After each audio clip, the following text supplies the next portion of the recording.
اس دورے میں ایک طرف شاہی محل کی چمک دھمک، توپوں کی سلامیاں اور شاہی جلوس،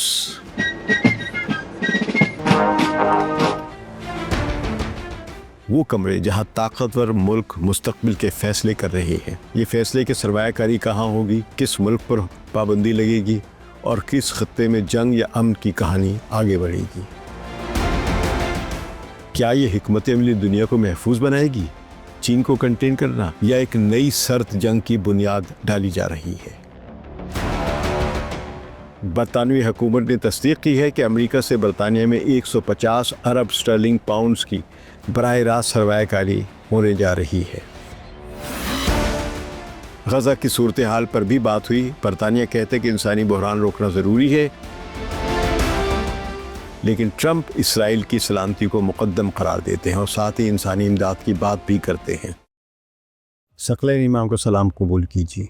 یہ منظر بیان کرتے ہوئے یوں محسوس ہوتا ہے جیسے ہم خود اس شاہی تقریب کے بیچوں بیچ کھڑے ہوں، گویا کیمروں کے بجائے آنکھیں ہی ریکارڈنگ کر رہی ہوں۔ ہم لگتا ہے کہ کسی ماضی کی خوبصورت داستان، پریوں کی کہانیاں پڑھتے پڑھتے خواب میں چلے گئے ہیں۔ گزشتہ روز امریکی صدر ڈونلڈ ٹرمپ اور فرسٹ لیڈی میلانیا ٹرمپ کا برطانیہ کے شاہی محل ونسر کاسل میں روایتی شان و شوکت اور پرشکوہ انداز میں استقبال کیا گیا۔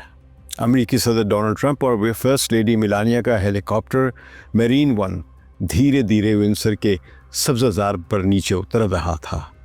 اس کے ساتھ امریکی فضائیہ کے 2 ہیلی کاپٹر اور برطانوی شاہی ایئر فورس کے جیٹ طیارے بھی فضا میں حفاظتی حصار بنائے پرواز کر رہے تھے۔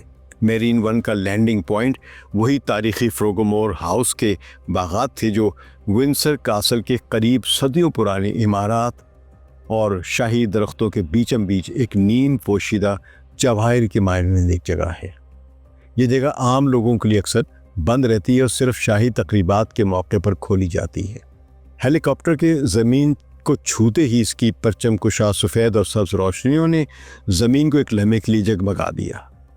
جیسے ہی صدر ٹرمپ اور فرسٹ لیڈی باہر نکلے، سامنے کھڑے شہزادہ ولیم اور شہزادی کیٹ میڈلٹن نے نہایت مہذب مگر پرجوش انداز میں آگے بڑھ کر ان کا استقبال کیا۔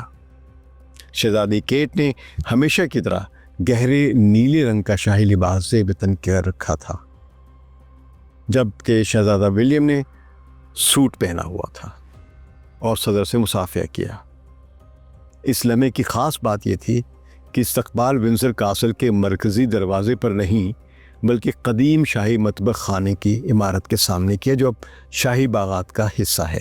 مطبخ خانے سے مراد آج کے دور میں اسے ہم ایک بڑا کچن یا شاہی کچن کہہ سکتے ہیں۔ یہ محل کے اندرونی حصے سے قدرے فاصلے پر ہے تاکہ آنے والے مہمان قدم بقدم شاہی ماحول میں داخل ہو سکے، یعنی گریجولی وہ کہانی کے دیس میں شامل ہو، جیسے کسی پرانی داستان کا دروازہ آہستہ آہستہ کھولا جا رہا ہو یا داستان کی کہانیوں کے صفحے اب آہستہ آہستہ پلٹ رہے ہوں۔ وہاں سب نے ایک مختصر پیدل سفر کیا، 2-3 منٹ کے فاصلے پہ، جہاں ہیلی کاپٹر تھا اور سامنے ہی عمارت کی ایک دروازہ تھا۔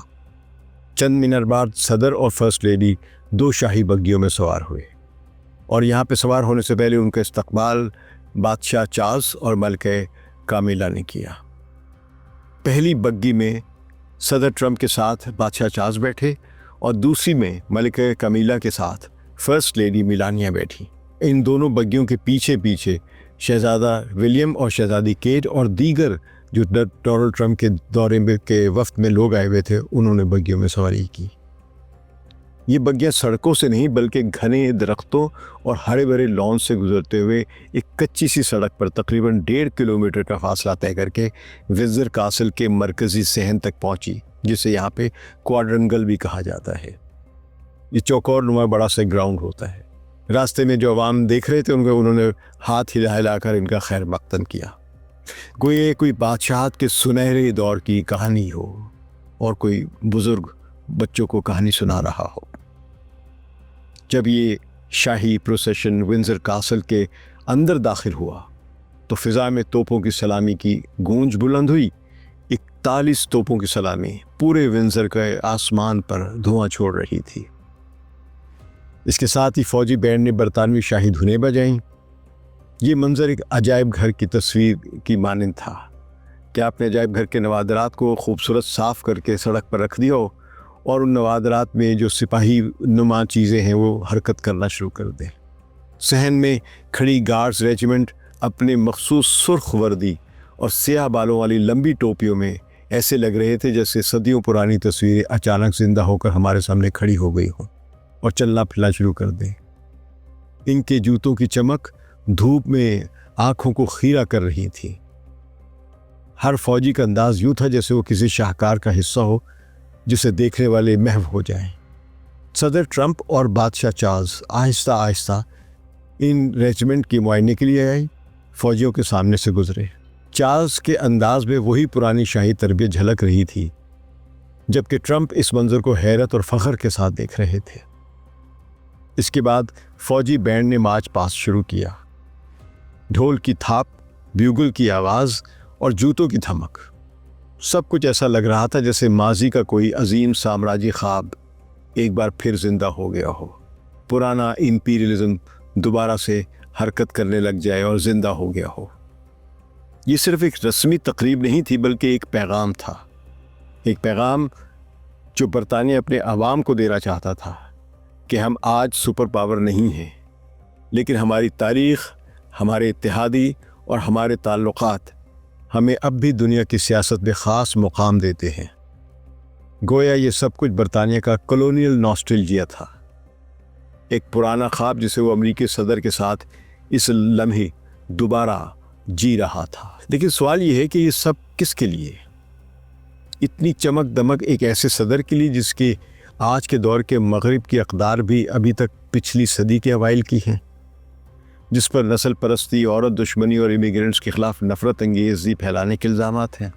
یہ سب تضاد ظاہر کرتی ہے ایک بات، وہ یہ کہ ریاستوں کے درمیان اقتصادی، اسٹریٹجک اور فوجی ضروریات انسانی اقدار اور سماجی اقدار سے زیادہ اہمیت رکھتی ہیں۔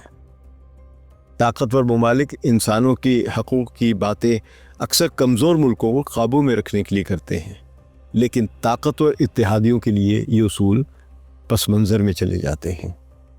وہاں پہ صرف اسٹریٹجک نیڈز دیکھی جاتی ہیں، اسپیشل ریلیشن شپ جو کہ اسٹریٹجک کوآپریشن پہ منحصر ہوتے ہیں۔ اب آتے ہیں اس دورے کے اصل مقصد پر۔ یہ دورہ تاریخ کا سب سے بڑا اقتصادی اعلان بھی لے کر آیا ہے۔ برطانوی حکومت نے تصدیق کی ہے کہ امریکہ سے برطانیہ میں 150 ارب اسٹرلنگ پاؤنڈز کی براہ راست سرمایہ کاری ہونے جا رہی ہے۔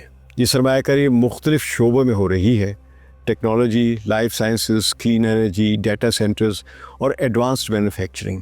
برطانوی حکومت کا کہنا ہے کہ اس سے تقریباً 7,600 نئی ملازمتیں پیدا ہوں گی، جبکہ ماہرین کہتے ہیں کہ اپ اسٹریم اینڈ ڈاؤن اسٹریم میں یعنی سپلائی چین میں اس سے بھی کہیں دگنی یا تگنی جو نوکریاں وہ پیدا ہوں گی۔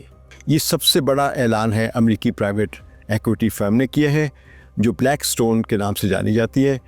100 ارب پاؤنڈ سے زیادہ سرمایہ کاری کرے گی۔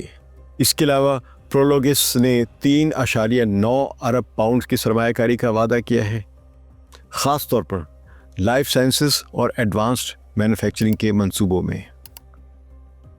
ٹیکنالوجی کے میدان میں ٹیک پراسپیرٹی ڈیل کے تحت انویڈیا، مائکروسافٹ اور گوگل نے اربوں پاؤنڈ کے منصوبے برطانیہ میں شروع کرنے کا اعلان کیا ہے۔ مثال کے طور پر مائکروسافٹ نے 22 ارب پاؤنڈ کی سرمایہ کاری کا اعلان کیا ہے تاکہ ڈیٹا سینٹرز اور آرٹیفیشل انٹیلیجنس کے منصوبے آگے بڑھ سکیں۔ یہ سرمایہ کاری بلا شبہ برطانیہ کے لیے بہت بڑی کامیابی کے طور پر پیش کی جا رہی ہے، لیکن تجزیہ کار یہ سوال اٹھا رہے ہیں کہ کیا یہ واقعی عام برطانوی شہریوں کے حق میں ہے یا پھر یہ سب کچھ بڑی کمپنیوں کے منافع اور امیگرینٹس کے ہاتھ چلا جائے گا، نوکریاں خاص طور پہ۔ آج صدر ٹرمپ اور وزیر اعظم کیئر سٹارمر کی ملاقات کے دوران دیگر بڑے موضوعات بھی زیر بحث آئے۔ یوکرین کی جنگ پر دونوں نے تعاون پر زور دیا، لیکن حقیقت یہ ہے کہ یہ سامراجی کھینچا تانی ہے جس میں لاکھوں عام لوگ پس رہے ہیں، ہلاک ہو رہے ہیں۔ غزہ کی صورتحال پر بھی بات ہوئی۔ برطانیہ کہتے ہیں کہ انسانی بحران روکنا ضروری ہے، لیکن ٹرمپ اسرائیل کی سلامتی کو مقدم قرار دیتے ہیں اور ساتھ ہی انسانی امداد کی بات بھی کرتے ہیں۔ یہ ایک واضح تضاد ہے، زبان پر ہمدردی لیکن عملی طور پر اسرائیلی کارروائی کی حمایت اور اسلحے کی سپلائی جاری۔ امریکی صدر ڈونلڈ ٹرمپ اور برطانوی وزیر اعظم کیئر سٹارمر نے لندن میں مشترکہ پریس کانفرنس بھی کی۔ جس میں غزہ پر ان کی پالیسیوں کے اختلافات کھل کر سامنے آئے ہیں۔ غزہ اور فلسطینی ریاست کے تسلیم کرنے پر تناؤ پیدا ہوا ہے کہ فلسطینی ریاست کو تسلیم کیا جائے یا نہ کیا جائے۔ اسٹارمر نے زور دیا کہ برطانیہ کے تسلیم کرنا ایک وسیع تر پیکیج کا حصہ ہوگا جس میں انسانی ہمدردی کی امداد اور فائر بندی بھی شامل ہے، جبکہ ٹرمپ نے اس کی مخالفت کرتے ہوئے دنیا کو حماس کے 7 اکتوبر کے حملوں کو یاد رکھنے کی تلقین کی، اور اس کی نظر میں کہ 7 اکتوبر کے حملے شاید تاریخ کا سب سے تاریک اور سیاہ دن تھا۔ انہیں قحط زدہ فلسطینیوں کی حالت غزہ میں جو ہو رہی ہے، جس طرح وہ ملبے کا ڈھیر بن چکا ہے، اس کا انہیں قطعی احساس نہیں ہے۔ اسٹریٹجک سطح پر ٹرمپ نے چین کے بڑھتے اثر و رسوخ پر نظر رکھنے کے لیے افغانستان میں سابق بگرام ایئر بیس تک رسائی پر زور دیا، جس کی تجویز اب بھی لندن میں زیر غور ہے، اور ان کا کہنا ہے کہ یہ جلد ہی آپ کو ایک خوشخبری سنیں گے اس بارے میں۔ لیکن سوال یہ ہے کہ کیا یہ حکمت عملی دنیا کو محفوظ بنائے گی؟ چین کو کنٹین کرنا، یا ایک نئی سرد جنگ کی بنیاد ڈالی جا رہی ہے؟ مشرق وسطی پر اختلافات کے باوجود دونوں رہنماؤں نے خصوصی تعلقات کو مغربی سلامتی اور خوشحالی کی بنیاد قرار دیا۔ عالمی سیاست پر بات کرتے ہوئے دونوں رہنماؤں نے روس کی سخت الفاظ میں مذمت کی اور نیٹو کے وعدوں کو دہرایا، جبکہ ٹرمپ نے زور دیا کہ یورپ کو دفاعی اخراجات میں زیادہ حصہ ڈالنا ہوگا۔ کیئر اسٹارمر اور صدر ٹرمپ دونوں نے متفقہ طور پر روسی صدر پوتین پر سخت تنقید کی۔ یوں اس دورے میں ایک طرف شاہی محل کی چمک دھمک، توپوں کی سلامیاں اور شاہی جلوس، اور دوسری طرف وہ کمرے جہاں طاقتور ملک مستقبل کے فیصلے کر رہے ہیں۔ یہ فیصلے کہ سرمایہ کاری کہاں ہوگی، کس ملک پر پابندی لگے گی، اور کس خطے میں جنگ یا امن کی کہانی آگے بڑھے گی۔